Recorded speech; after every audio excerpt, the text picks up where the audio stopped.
We'll start with just, getting a quick understanding of how do you look at art, design, creativity through the lens of your life. So whoever wants to go first. I guess we'll go from left to right. So I think creativity these days, it's so easy to just, even be on Instagram and be creative. Like, I think you can't escape being creative these days. And I feel like it's one of those things that shapes you as a person a lot more than maybe math does. And that's how I see. Yeah. Do you agree? Creativity shapes you more than math does? I think that's a very, very cute statement. Mehak? So basically, like Krishan ने बताया था कल कि कि पहला सवाल होने वाला है creativity के बारे में. तो फिर thinking caps हम डालना शुरू कर देते हैं ना.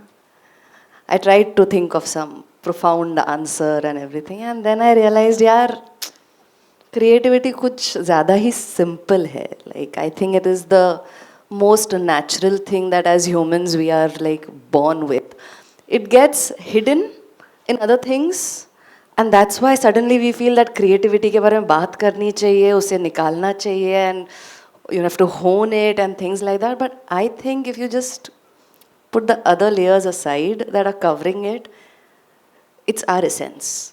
We are born to create. We are just a part of the creator. That's it. So nothing deep in it. They say life is what happens to you when you're busy making other plans. And I had planned for an answer, but Krish here said something very beautiful when we were coming in. And what's this one thing that will inspire you? And he said curiosity. So I think it stems from there, right from the time, like she said, we were born.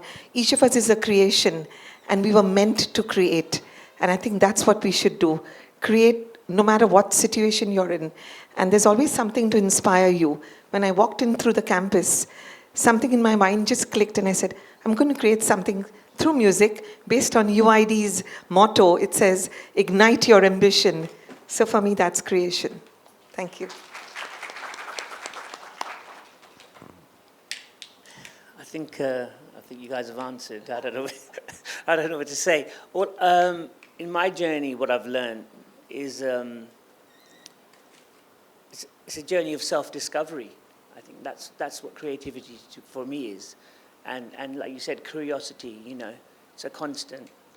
It's a constant. It involves, and as long as you're curious, and you want to express something, and you have something to say, and as long as it's your truth, it's always valuable. I mean, it's real, right?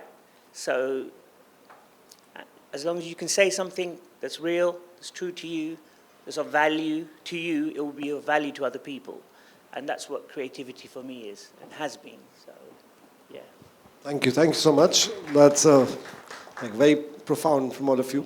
So this is a design gathering today, and design, they say, is all about problem solving, that you use your creativity to enable a solution in a system. And all of you are part of systems, cohorts, communities, and Mehak, Ayesha, you run communities of many creative, non-creative people who come and join you. Sinbad and Merlin, you have worked in Indian cinema, you've worked in the space of corporates as well, so it's always around people, right? So we'd like to share how you use your creativity in some way where you saw, enabling communities, and how can young designers today, learn to truly collaborate from your experiences.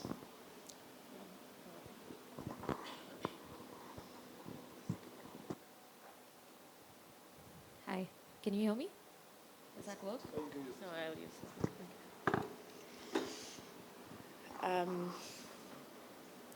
So it's interesting, this word collab has become quite the, buzzword. And I always found that, if there's something you need in a project, these days it's very difficult to do any project solo. very difficult to, especially creative projects. There are different experts you have to get together. You need somebody heading the vision. And that's just how most teams work. And whether you call it a collab or not, even if it's the same organization that like one organization that's doing it, if it's Art and Charlie doing it, you realize that you're collabing with a team, you're collabing with, whether it's external or not, collaboration you can't get away from. On the creative aspect, like it's been interesting, we've been working with different types of artists. We've been working with visual artists, collaborating with musicians or collaborating with theater artists and bringing a piece together, getting inspired from each other. And that's, people usually think that different disciplines of design and creativity don't fuse together, but it's the same as a team collaborating, it's the same as any other professionals collaborating. Got it. So Ayesha runs this amazing place called Art and Charlie in Bombay. Ayesha, actually, I think she's in the business of empowering, through giving voices to these artists as an ex-McKinsey consultant herself. And I really think that you've built a very potent space in Bombay where starting from somebody, who's just an uncle who lives across the street can walk in. Can you just tell us about the genesis of Art and Charlie? What does it mean? And how that connects to the common man? Yeah, sure. So Art and Charlie I started it as a visual gallery. So the primary axis that we work with is visual artists. We exhibit their work. We, facilitate, give them a platform to showcase what they do. But then while thinking about that, I realized that there's a dearth of a space where many of these, come together. There's, I don't know how much you guys know about Bombay, but like Prithvi, for example, does only theatre. NCPA is more theatre. But then another space will do like musical. There are certain places in Dadar that does music very well. But there's no space where all of these different disciplines come together. And so that was the entire idea. And what was wonderful to see was that from the first week on, we had performers like a dance performance. We had contemporary conceptual performance by a dancer, and also like the exhibition by the artist that we had done. And they automatically started like talking to each other. They started like having a relationship outside of Art and Charlie, and even making work that was collaborative. And that's what we want to be as a space. That's beautiful. And also the warmth that you bring to the table is what I would like to acknowledge right now, because I think that's very key. The empathy, because in design, we're always taught, right? Empathize. That's not just in the process. We've seen, step one is to empathize. Step is to do research. But here's an example of somebody who's got real empathy there. And like I said, the uncle across the street, to Dia Mirza, to Ali Fazal, Rich, I've seen all of them like excited kids walking in. So yeah, kudos to her, please. A huge round of applause. And when you go to Bombay, you have to visit Art and Charlie. I'll go to Merlin now. I'll just break the flow. Merlin's thinking. Okay. Guys, have you heard the song Suraj Hua Matham? So that's Merlin's song. She's composed that. Jazz queen of Indian cinema. Thank you. Yeah. Not just jazz queen of Indian cinema. In fact, she's a sonic branding expert. So if you go and listen to MasterCard's sound, sonic branding, how you guys do visual branding. So Merlin was just telling me a fact about the ear versus... About the earworm, yeah. I think everything in life has a sonic sound, In fact, sound travels even faster, right? 8 seconds or something faster. And so how do you resonate, or what is my resonation? Okay, so everyone in this room has an avatar and a rasa. Even UID has an avatar and a rasa. So it could be leader, creator, innovator, a hero, magician. And your rasa could be adbhuta, veer, hasya, shrinkar, wonderment, courage. So once I know that, I blend that together and I brand you in just 5 seconds to 3 seconds to 1.5 seconds, just like Netflix. When you open, you hear that sound? So next time you go to listen to it closely, it actually kind of peters out and has a sound to it. It's got choral strings. So I think what I do as a musician, when you were asking about art, what defines collaboration?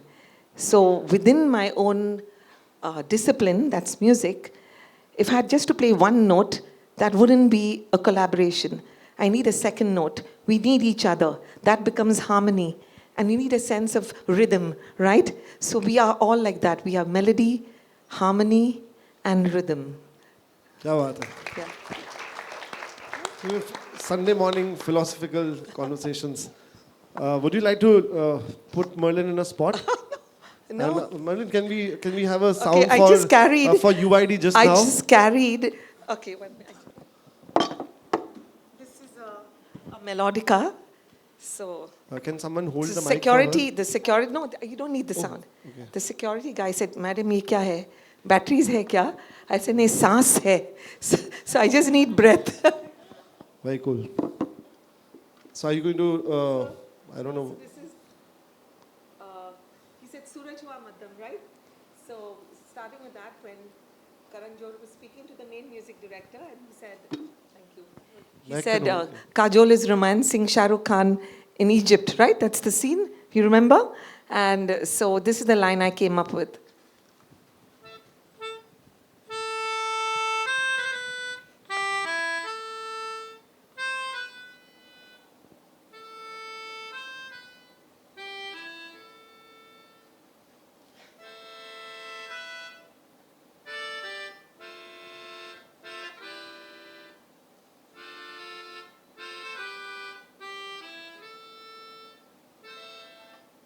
When you put notes together, it sounds so much more beautiful, right? Yeah, so, and what were you talking about? I'm just putting you in a spot. If you don't mind, if Okay. UID would have a sound. UID would have a sound? Yeah. Okay, what's your avatar? Thank you. What do you Is guys think UID is? Is it a magician? If UID was a person, would it be an explorer, a magician, Innovator? innovator, Creator? Creator? a creator? Wow, Unlocking it ignited ignites. minds. And your rasa would be adbhuta, wonder, right? You're always Wonder, wondering. yeah, wonder. Am I right? Magic? Well, if I had the keyboard here, then I would do much more. But, okay. So any note, give us any notes. Okay, that's do, re, mi, fa, sa, re, ga, ma. Pick any note.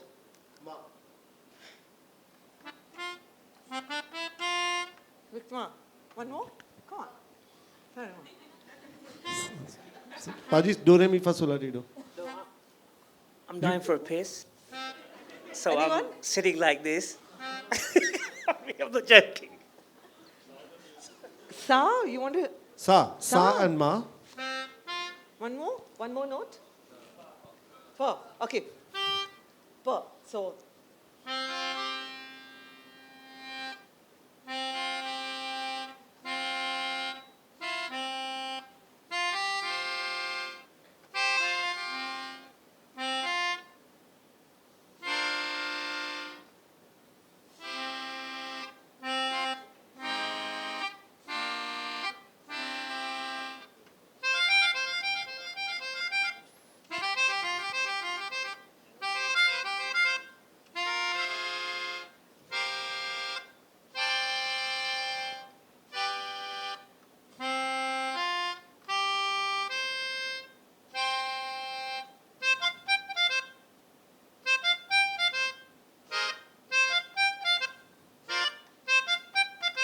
So your sound would be.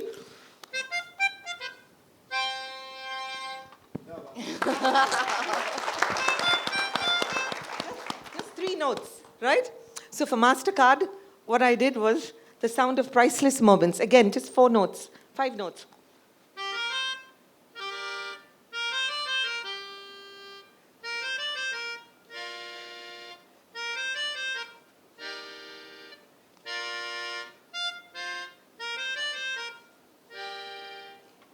Wow. And master. Yeah, you just need 3 to 4 notes to create your own musical footprint. Yeah. How many of you explore music yourself? Raise your hands. Kya baat hai. So you guys need to attend the sonic branding workshop happening in 2 weeks with Merlin here. Yeah. Okay, amazing. Who do we go to next? Okay, Mehak. Mehak, you have so many people following you, like you are their guruma, is what I say. You know, like they are like devotees. She runs this thing, a community, like ma'am already announced, and we're talking about empathy, we're talking about collaboration, harmony through music. What is it that has made you, you know, like touch so many people's hearts so well? So, Krishan, when you say so many people, for me it is one person at a time. You know, it's not a group of people that I look at. I genuinely have like each name popping, all the 500 people that I have worked with. Each person is an individual. So when we say the word collab, that itself, it's about two things coming together. You know, we're always working on empathy and things like that. But the first focus has to start with who individually that each person or that each thing is, to understand the essence of that completely. So like in future, if you are going to collab with anyone, do that after you have understood who you are, so that you can retain yourself, you don't get lost. But then collab is the most beautiful thing. It's the trickiest thing. You still can't be water and oil. You hold your identity not as water and oil. You hold your identity as two colors coming together. You are there. You are right there. You have not lost yourself, but you have created another color. The people who are watching it will not be able to identify. That's the beauty of a collab. But yet, you are right there. So make sure that happens. So first, empathize with yourself. Understand your strength, your weakness, your limitation, all of that completely. Trust me, it's nothing, no different than a relationship. Genuinely. So, नहीं बन पा रहा है, मत करो. It's okay. आप अगर हलवा बना रहे हो और उसमें नमक और मिर्ची डालते रहोगे, अच्छा नहीं बनेगा. नमक मिर्ची अपने आप में बहुत सही है, हलवा अपने आप में बहुत सही है. ठीक है? तो be very, aware of who is coming together, what art forms are coming together, all of it. Just be very aware, and then you should do good. Very interesting. Wow. So, interesting चीज़ है. खाना बनाने के लिए experiment तो करते ही है ना. मतलब किसी ने तो कभी हलवा में डाली होगी मिर्ची शायद, है ना? Correct. And then you learn, you make mistakes, like we all did, and we realize who are our natural partners, like you said. Fantastic. Talking about community, space, truth. Have you guys seen this film called Dev D? Yeah? There's a song called Pardesi. Yeah, I'm going to put Sinbad Paji in the spot now. He's the guy who choreographed that song. He's the guy who danced there. Sinbad has gone around the world performing as Twilight players. At the age of 7, he picked up the camera, grew up in London, was born there, and went to an art school, and eventually became a dancer. Across 3 decades and above, he's inspired thousands and thousands of people around, performed over in festivals with 100,000 people watching. So you've been surrounded by people, and yet, like Mehak said, one-on-one, you've been able to retain that. So what is your secret? Well, thank you. I mean, that's, I don't know if that's a good introduction. I know, like I said, I don't really know too much to say because I am dying to take a pee. I'll go back to that in a minute. But I'm trying to be a ninja right now and rise above it. I'm not going to leave the room, take a pee, and miss the conversation. That wouldn't happen. So I'm going to rise above it. People have been in worse situations, I'm sure. I don't know, man. When we say 3 decades, it's actually 4 decades now. They asked me to put a bio, a little something together for coming to this amazing facility to talk, and I didn't really know what to say. But then, as I was pondering around, and for me, I'm really from the place of less is more. That's the one thing I have learned. Each decade, I actually speak less. I don't speak more. I used to talk a lot more at the beginning. I hate my voice, for a start. That's one of the reasons. But anything we're scared of, we should do. So that's okay there, isn't it? What was the question again? Do you want to go pee and come back? I mean, but like I said, I'm an ninja. What was the question again? The question is, surrounded by so many people, how do you keep your voice intact and pure? Like I said earlier, it's about being authentic. It's about being authentic. Authentic, your truth every time. That's it. We had an amazing talk yesterday, man. It was such an honor to talk to the students. I learned more than I could ever share with them. I didn't say to them, I'm going to teach you anything. I'm going to just share some things with you. I have no answers. That's what I've got. So it's not 3 decades, actually 4 decades. That's what I wrote. That's right. And I had to put one line. I put 4 decades in the pursuit of artistic excellence. Now, if you hear that, somehow you might think, oh, he thinks he's artistic excellence. No, no, in the pursuit. That's the magic word right there. Pursuit is chasing, finding, discovering. Well, it's self-discovery, isn't it? That's what this journey was, what I said earlier. And just words are a powerful thing. Once you put 3 words together, oh, shit, that's what I've been doing, and that's what I'm doing, and I'm going to carry on doing that. And if you're honest with that, you will keep going. So yes, I went into dance. But for me, it was just an expression. You know, drawing, painting, photography. I went to art college. I dropped out of art college, actually, because the institution knocked the art out of me, actually. So yesterday, I mentioned that to the students too, and I wish I had somebody like me come and speak, because I felt like I was left out. I was the only sort of brown guy, you know, at the place, and I was the one in the corner. And I was painting and drawing, and then because the environment, it knocked out of me, I didn't want to paint and draw anymore. So I left. And that's why I got into dance. So in a way, it was good, because it took me that way. But nothing changed. It was still about vision and expression. And I was really scared. It wasn't like he's saying I've performed on big stages. I have. And I've always been, you're always scared. I'm scared now. That's why I want to take a pee, probably, right? But you do it, because freedom is always on the other side of fear. Always. And once you've tasted some of that freedom and you push yourself, you will do it again and again to discover, you know, that journey. So 4 decades, and I'm still here, I'm still doing it. But every work, every project or anything I ever did, I've always had the same approach. It could be a small project or a big. You have to do it 100%, right? You have to be authentic, and you have to give it your all. And so I call myself the happiest man on set, because at the end, I think design or anything that we do like this, it's all about people in the end. That's what it's about. It's about communicating. And if you show your vulnerability, you will connect even more. What I found, you know. And yeah. Thank you. Talia. So we'll rope in the audience. I think some of you have really got questions. Raise your hands who's got a question. To any panelist, to all panelists. Does anyone have a question? Yeah.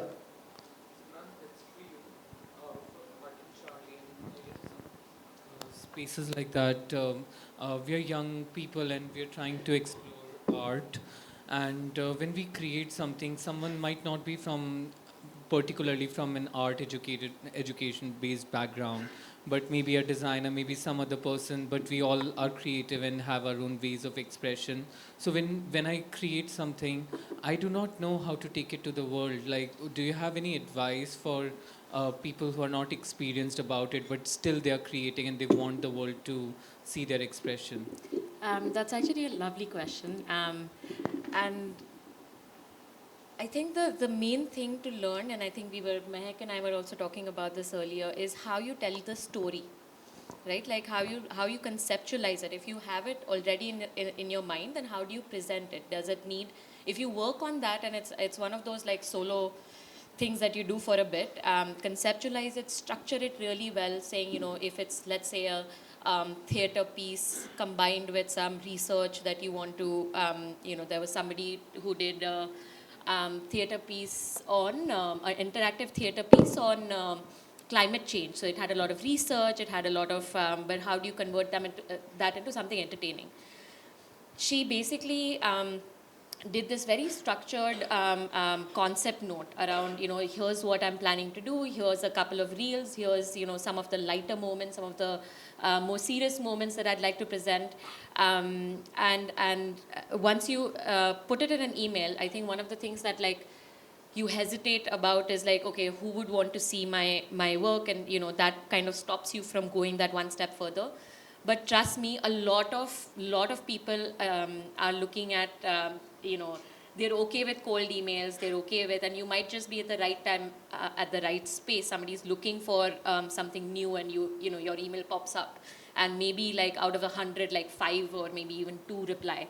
But it's absolutely worth doing it and putting yourself out there.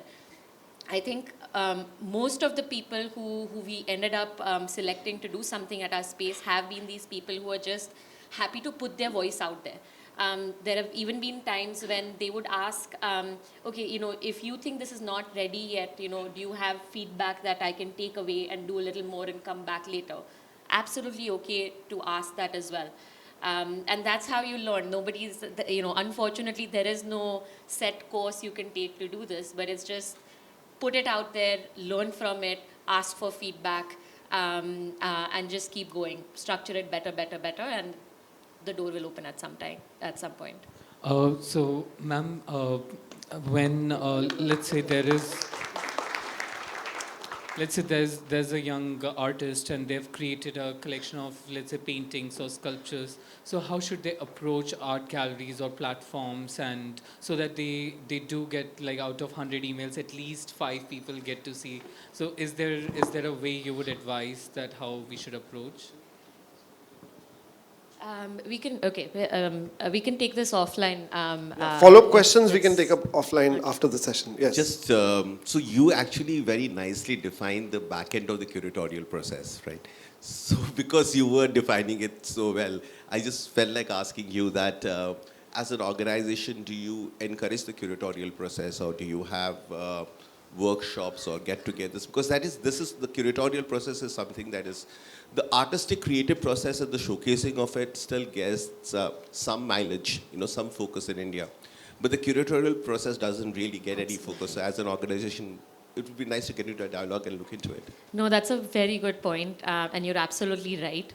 I think we are nascent in recognizing that as a country, as an industry, and I think it's just, so this is one thing that we're doing. I don't think a lot of people, unfortunately, are doing this right now, but we're giving chances to, for example, new curators. As long as your concept is right, your ideas are right, you've put some thought into it, you've done the research for it. At that point, I do step in and, I'm happy to help in some of the things that you might not know, but let's do this together. But this is unfortunate that not a lot of people give this platform. And you're absolutely right, there should be workshops, and all of that comes by first recognizing that this is a skill set that needs to be developed. So thank you for that question. Thank you for the answer, yeah. I'll just take one from there. I think in November I was in Tate in London, just afternoon stroll. But the way they do the curatorial process by giving prestige of place to the people who have been through the journey, I think we have seen Visual Arts Gallery in India Habitat Center, we've seen what happens near Kalkaji, but it's always only the artist, but not the whole process is not defined anywhere. Correct. So I think people like you, and of course our Rahul, who has been our curator in many things, we need to bring that forward, because that's the real story behind how they went into various things and then brought it forward. Yeah. Absolutely. And I hope, as a university, you can hold a course or hold an elective around this as well, because as he said, it's very important.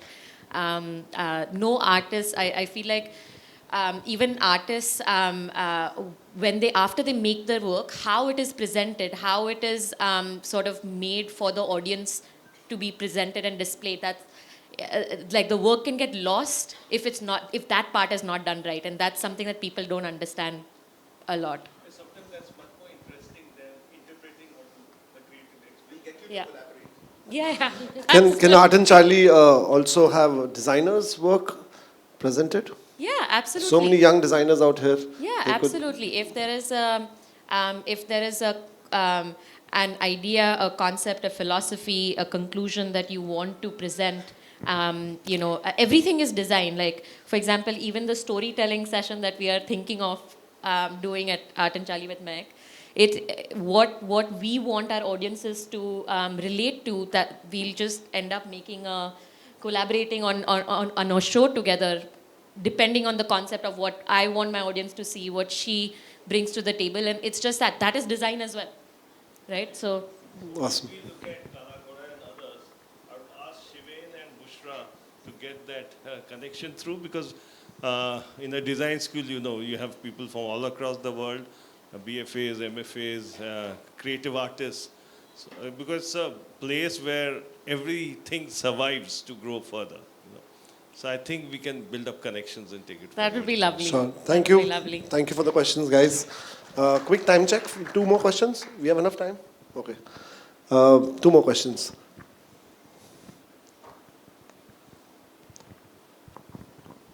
So as you all told about being true to yourself, being authentic, Meg ma'am told about to retain yourself.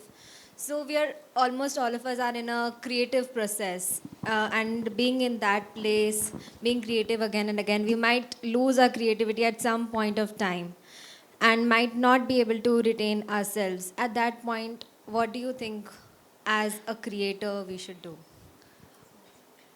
Beautiful question. People use, in fact, we also, guilty. We use these words like be authentic and all of it so lightly. And it is really difficult in today's time to realize how to do it. My point here will be that do not give yourself an option only to lose yourself first. What I mean by that is, when we say that I'll lose my creativity as I'm doing it, what you're actually losing is the focus why you started doing it. That's what you lose. And that is because of the expectations that are coming externally.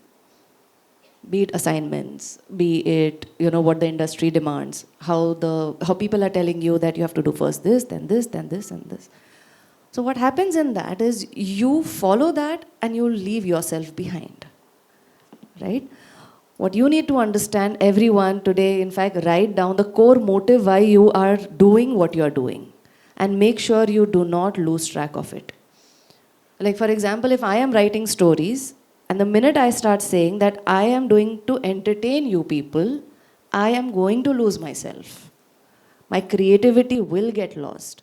I have to go back 7 years when I first wrote my first story, and I have to remember that I wrote it because I needed to feel lighter. I needed to feel that I am healing because I was in pain in that moment. So if you do not forget why you are doing it, always keep yourself reminding yourself and remember that yes, I am losing, it's possible. Your question is possible. So remind yourself, whenever that happens, I have to go back to my motive, I have to recenter, and I have to again get back on track. And last thing I want to say is, please work on yourself. I always say, artist before the art. Storyteller before the story. Designer before the design. Your design, your creativity is a byproduct of who you are as a person. If you are not taking care of yourself, first physically, then mentally, then emotionally, then spiritually, creativity is not coming. Trust me. Okay?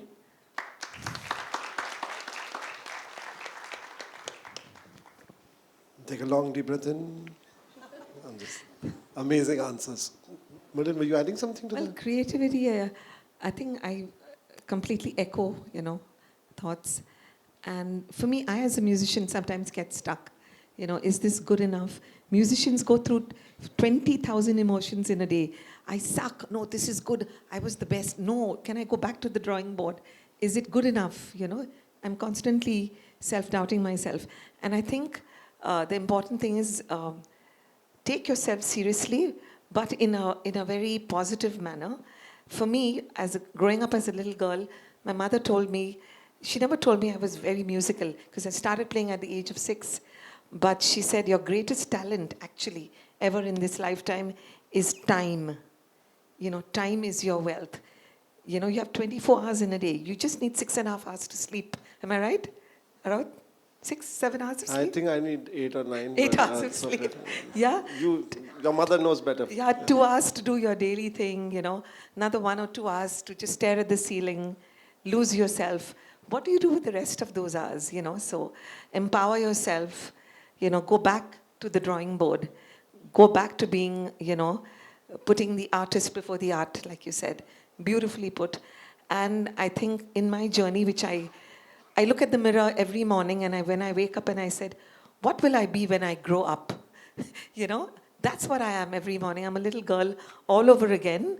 And, you know, yeah. And, you know, when I went to Berkeley 5 months ago to walk in to do a class with, or session, you know, I went with great bravado. I've done this, I've done that. I've done musicals, I've done movies. I've played in front of the Taj. And actually, when I went there, I went thinking to reinforce what I know. But really, it was to uncover what I don't. You know? Right? So, if I had to sum up in one line, it would say, learn the rules. You're at an amazing university. So learn the rules like a pro, so you can break it like an artist. We'll take one last question for Sinbad. All good now, by the way, guys. Thank you. Hello, question? ma'am. Okay. Hello, ma'am. Hello, sir. I'm Gitika. I had a question. When you said we all create in all fields, so when do you know that you have an audience for your creativity, or do you have to create your audience or work for the existing audience? That's a great question. I think everybody can have final remarks through the lens of this question. When do we know if we have an audience? Yeah, for our creativity, or do we have to create the audience or Or work for the existing? Should we create something for the existing audience, or should we wait for an audience to come for what we are creating? Yeah. Okay. I think you have to create for yourself first. Like she said, the artist before the creation. You have to find yourself and you have to create for yourself. That's, for me, I think. The audience will come then, you know, and it's different. I mean, I haven't spoken in a design school before, and The audience has come? the audience was amazing, you know, because for me, I mean, art and design, I mean, it's all under the umbrella of art designers, you know. Some might be more technical this way or that way, but for me, it's always about the soul connection. And I keep going back to these 3 or 4 words that I use, but they're the ones that I'm learning, and I'm curious, and I don't know anything. But that's what drives my work. So you work for yourself, and the audience, people will connect. There's an audience out there for you, you know. One person connects with me today. I go, who's this guy? He's the one that's lounging around. He went for a pee. I mean, you know, what is this? Well, you know, I mean, that's me, right? You know, in the end of the day, you have to accept yourself, but work for yourself, do what you do. But there was this thing about passion. And I spoke to the students about it just then, and as we were speaking, it was really funny when it was like, yeah, passion's great. And as a kid, I thought, yeah, he's really passionate. I should talk fast, and he's passionate. He's so full of beans. He's amazing. He dances. He's jumping around. I mean, and, you know, I used to be really proud that I was really passionate. But as I've gone along, I've realized that passion, it's a bit like your friend Dave, you know, that gets together with his friend Harry, and they have a smoke, you know. They smoke a couple of doobies, and they're really passionate. Oh, yeah. By the second one, the smoke's blowing. Dev's got all these amazing ideas. He's an artist. He's got so many amazing ideas he's going to share with the world. And his friend Harry's like, yeah, man, you know, yes, that's an amazing idea. And they're having this amazing thing. They're both super passionate, right? They're going to change the world. The smoke goes in the air, and the passion kind of goes with it. Because next morning, man, Dave ain't getting up until 12. I think Dave needs 12 hours. Forget the 6.5, right? And forget about Harry. Harry ain't getting up for shit anyway, right? So until the next evening, Harry rings Dave. How you doing, Dave? Hey, man, I'm good, yeah. Hey, come around, man. Let's smoke a couple of joints. Yeah, cool. Then the passion starts again. And both of them are having a great time. They've got an audience, which is each other, which is amazing, right? And the passion is real. The passion is real for them. But no, what I learned is passion without form, if you can't harness your passion, if you can't pull it in and control it with discipline, vision, and genuine organization, your passion doesn't mean shit. That's... So when people talk about passion and this and that, if you go as a design student and you're passionate and you're great, if you can't articulate that passion, if you go to a design center, if you cannot articulate what you're passionate about and what you are going to do, then it's just all smoke. So I think all of us as artists, we have to harness our passion. Harness our passion. Yeah, we have to harness it. Yeah.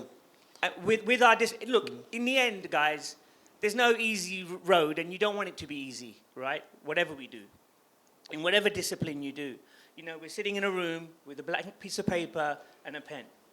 You close the door, you're alone. No one's going to help you. If you're going to write something, that's what you're going to do.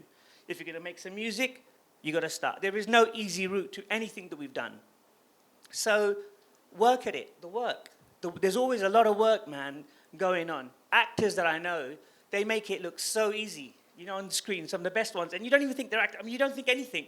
They're just doing the job so well that you know you're in the scene, you're engaged, and you love it. But the work they're doing, the work, man, it's unbelievable. The discipline. And the best actors I know is the ones that love the process. You gotta love the process. Yeah, it's hard work, but it's your work. And you gotta love the process. And when you love the process, it will never be a chore. I love the process. I've gone through different mediums. I'm back to the still image now. That's what I'm talking about. That's what I was here for. The one thing that I was doing naturally, I always had a camera, like Krishan said. I didn't give any value to my photography, to be honest with you, because I was just doing it. So I was doing other stuff, but the photography was just there. I'm learning now to give value to it, to that still image, that one still image. And we need to slow down. As we move into the world of AI and all this other stuff, we have to slow down even more. We've got to really slow down so we can hear ourselves thinking and being. Merlin, wow. Sinbad just said it all, you know. He says, when you slow down and you can hear yourself, then the audience can hear you. You asked about an audience, you'll get your audience then.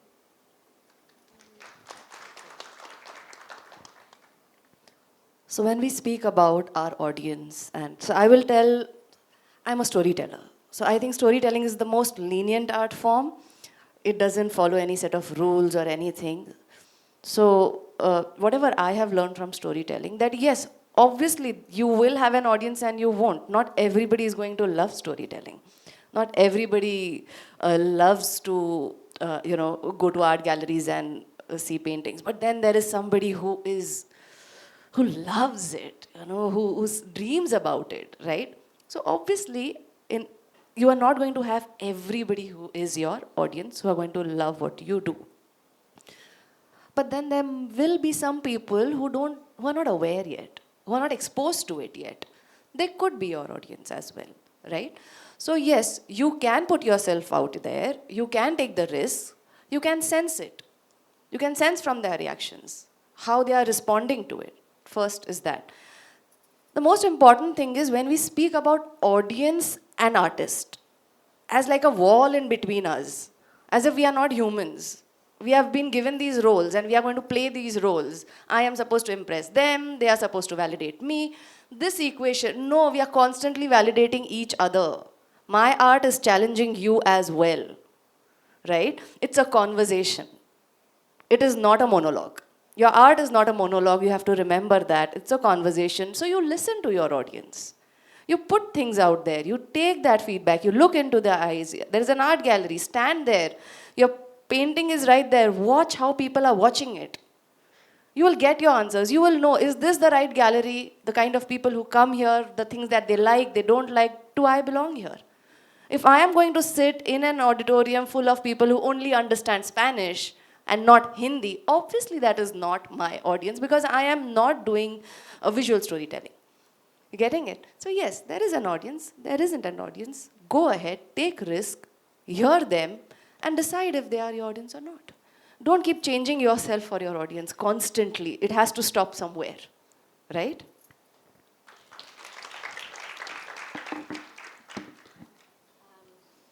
So I have, a lot of the things have already been said, but I have two very practical things that I look at when I'm going through this process. Number one is there's a 60-40 rule. The moment you feel like you are 60% happy with it, start somehow putting it out there, whether it's making friends see it, make a focus group of some sort, start taking feedback in, but the 40% that comes will come from external feedback. Right? So once you are 60% happy with it, then get ready to listen to what others have to say. This also, by the way, people keep thinking and overemphasizing just on the artist side of the process, that you come up with this great idea and it's going to, the idea is what will drive everything. That's not true. What drives it is the execution, which is a large part of it that people always underemphasize. So if you have a great play, but it's in your mind, you're unable to get the right talent with you to do it, if you're unable to manage them better, if you're unable to promote it later, market it later, go to the right people who are going to put your play out there. If you don't do that process, like Sinbad said, it's all smoke, right? So don't underestimate that side of the process. That's one thing. The other thing I'd say is that people hesitate a lot initially, thinking that when the moment somebody else listens to it, it has to already be 100% complete. Not true. Again, go back to the 60-40 rule. Start with smaller audiences. Don't straight away go to a 400 people audience and start performing it. That will be anticlimactic. But yeah, take it, trust the process and go through the whole process. It's not just the idea. It's about gaining larger and larger audiences and also changing. So it's a judgment call you have to constantly take to reach till the end. That's how I'd put it. Wow. I'm so happy this happened. I'm so happy because I'm going back to Bombay inspired to be more authentic, to be more truthful, to work 60% and show it to the world. Yeah. I'll say do 60 plus 60, A big hand to Krishan because he's a true catalyst. He's made these things, conversations happen. Thank you. No, it's a very, very rare thing for all of these people to be able to meet in one room, travel to another city from different places. So we're all grateful, aren't we, for this session. Huge round of applause for everyone. Thank you so much, UID, Ahmedabad Design Week, for bringing us here. Sinbad Phgura, Merlin Dsouza, Mehak, Mirza, Prabhu, and Ayesha, Parikh. And I'm your host, Krishan. Goodbye.